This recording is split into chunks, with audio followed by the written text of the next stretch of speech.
Hello, I'm Jim Moratsky, designer of Mackinac Island Treasure Hunt card and board games. Today I'm going to show you how to play Game 1, Match Me If You Can. Match Me If You Can will probably be pretty familiar to those of you who have played author's cards or similar games.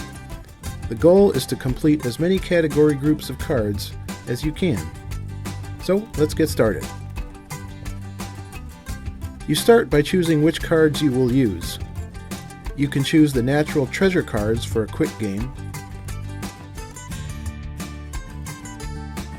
the historical treasure and location cards for a medium-length game, or you can use all three for a more challenging, longer game. Once you've chosen your cards, shuffle them up, deal 5 to each player, put the remaining cards in the center of the table, and turn over the top card to start the discard pile.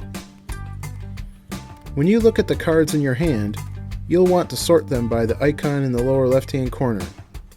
You may want to hold them from the top to make it easier to see the icons in your hand.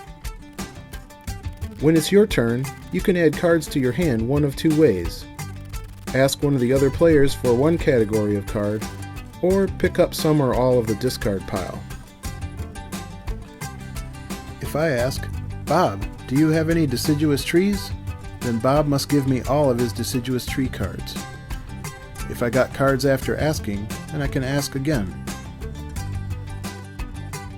If the person I ask doesn't have the category I asked for, then they should tell me to go jump in Lake Huron, or go eat fudge, or whatever dismissive phrase he can think of that has a Mackinac Island bent to it.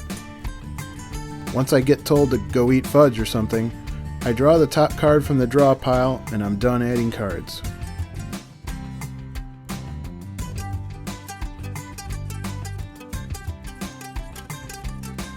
Instead of asking, I could pick cards up from the discard pile. I have to pick from the top down, so if I want a card in the middle of the pile, I have to take all the cards above it. I can take the whole pile if I want. If I choose to go this way, that's all I do to add cards. Next, I can play any completed category groups from my hand. Each category has a variable number of cards in it, so watch the numbers in the lower left-hand corner. If I have all the cards in the group, I lay it down on the table in front of me. If I still have cards in my hand, I have to discard one card. Keep the discard pile spread out so everyone can see which categories are in the pile. If I play all the cards in my hand by playing completed groups, then the game is over. Note that if I get rid of all my cards because I had to discard, or because someone asked for and received all of my cards, the game is not over. I'll get cards on my next turn. When the game is over, each player figures out their score by counting the number of cards they have played in completed groups and subtracting the number of categories they still have in their hand. In this case, I have played 8 cards in completed groups, but still had 3 cards with 2 categories in my hand, so my score is 8 minus 2, or 6. Whoever has the highest score wins. I hope you enjoy playing Match Me If You Can. Let us know what you think, or if you have other ways to play, on our website at mackinactreasure.com.